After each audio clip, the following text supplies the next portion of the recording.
नमस्कार, आप देख रहे हैं वन इंडिया और हम इस समय खड़े हैं पीआईबी के प्रांगण पे।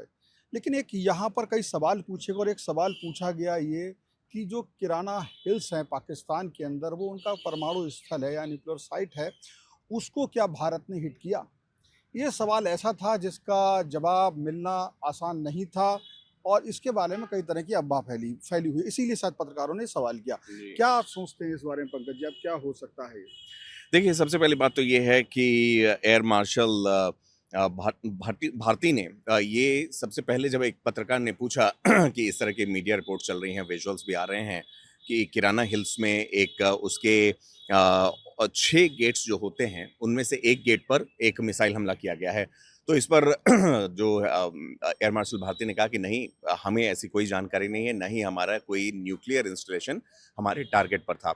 हालाँकि जो विजुअल्स देखने को मिल रहे हैं, जो वहाँ के रेज़िडेंट्स हैं, वो दूर से भी जो धुएँ का गुबार बता रहे हैं, वो कह रहे हैं कि ये एक न्यूक्लियर फैसिलिटी है और जिस तरह से धुएँ का गुबार वहाँ उठ रहा है, उससे भी इस बात को स्पष्ट तौर पे पूरी तरह से मैं कहूँगा खंडन नहीं किया जा सकता है कि उस इलाके में हमला नहीं हुआ था। क्योंकि ज़रूर बहुत सारे वीडियोज़ जो हैं वो भ्रामक रूप से भी फैलाए जाते हैं। It is also in a way to garner international media's attention and the world body's attention that hey, look, India is targeting these nuclear sites. So obviously India is not going to entertain that. बिल्कुल। That's for तो ये sure. ये जो जिस तरह आपने बताया, भारत इसमें इसमें कोई एंटरटेन नहीं करता है, लेकिन इसके पीछे किस तरह की सोच या अंतर्राष्ट्रीय स्तर पे इस तरह की चीज़ों को उड़ाना, अफ़वाह फैलाना के पीछे कौन हो सकता है?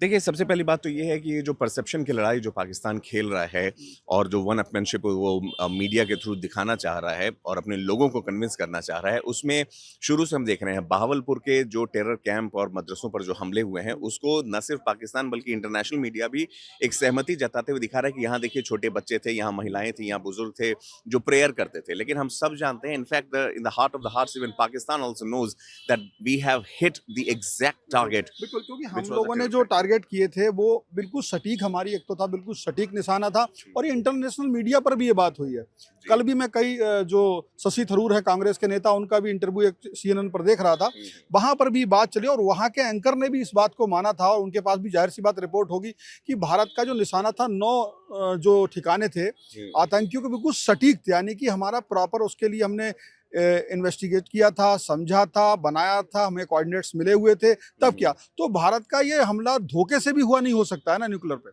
नहीं, नहीं, बिल्कुल नहीं। देखिए, मैं तो इसको इस तरह से देखता हूँ कि ये डेटरेंस अगर क्रिएट भी किया गया है, चाहे ये स्मोक स्क्रीन जिसने भी क्रिएट किया है, वो गलत ही ये बैकफ़ायर ही करेगा उन पर। क्योंकि अगर ऐसा है तो ये मान के चलिए कि अगर Pakistan even in its wildest of dreams thinks of using a nuclear weapon, then it knows that we are going to hit it right there. We are going to nip it in the bud itself because we know where are the targets and we are easily capable of penetrating their air defense system and striking at will wherever and whenever we want. So this kind of deterrence also goes in India's favor that hey, look, India has the capability, India has the know-how of actually मेरे दिमाग में dismantling आपसे these बात targets. करते-करते ऐसे एक सवाल आया, जी। कितना महत्वपूर्ण है मुझे नहीं पता।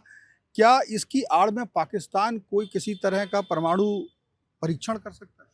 देखिए, ये बातें भी स्पेकुलेट हो रही हैं शिवेंद्र जी, क्योंकि क्योंकि पाकिस्तान में मीडिया में हो रही है पिछले इसलिए पूछ रहा हूँ आपसे। जी, पाकिस्तान में पिछले 4-5 दिनों से एक कॉमन इंटेंसिटी 4, 4.5 बहुत हद तक 5 इंटेंसिटी के अर्थक्वेक्स आ रहे हैं। इनफैक्ट आज भी हम लोग जब इस प्रेस कॉन्फ्रेंस को कवर करने के लिए आ रहे थे, तब भी तकरीबन 2 सवा 2 बजे फ्लैश आया कि पाकिस्तान में 4 पॉइंट समथिंग का इंटेंसिटी के भूकंप आए हैं। ये जो होते हैं ये लो ग्रेड टेस्टिंग्स हो सकते हैं, ये मूवमेंट ऑफ मशीनरी से भी हो सकता है या एक तरीके से जो पाकिस्तान एक दुस्साहस करने की कोशिश करेगा, वो भी हो सकता है। हालाँकि ये एक अज़म्पशन ही है मैं कहूँगा, यहाँ पर वो नहीं है। लेकिन बस हाँ, सवाल आया दिमाग में तो जी, आपसे पूछा। पाकिस्तान के लिए देखिए एक एज़ अ रोग नेशन जहाँ पर टेररिस्ट एंटिटीज़ इतनी ज़्यादा हैं कि वो कभी भी ओवर पावर कर लेती हैं। सिविलियन गवर्नमेंट तो वहाँ एक रबर स्टैम्प की तरह है। आर्मी वहाँ कंट्रोल करती है। आर्मी चाहे तो in the name of these Masood Azhars and rest of the clan, they can always let those handlers, let those terrorists have their hand on the nuclear weapon. बिल्कुल। तो ये जो तमाम तरह की अफ़वाह भी हैं, लेकिन भारत एक बहुत ही ज़िम्मेदार राष्ट्र है। अभी तक उसने जितने भी काम किए हैं, वो दुनिया को ध्यान में रखी करे हैं और आतंकवादियों को जो उनके उनके जो आश्रय स्थल को उड़ाया, वो भी दुनिया के फ़ायदे के लिए उड़ाया। और जो आम इंसानों पे हमला नहीं किया, वो हमारा युद्ध का हम जाहिर सी बात युद्ध के नियमों का पालन किया। और इसकी आड़ में क्या हो सकता है, निश्चित तौर पे पाकिस्तान पर भरोसा नहीं किया जा सकता, वो कुछ भी कर सकता है। लेकिन जो बात पंकज जी ने कही कि अगर ऐसा कुछ उसके मन में पल रहा है तो हम इस जो वो बता रहा है हम उसे करने में सक्षम हैं, उसके परमाणु ठिकानों तक पहुंचने में हम सक्षम हैं। इस वीडियो में इतना ही, धन्यवाद। Subscribe to One India and never miss an update.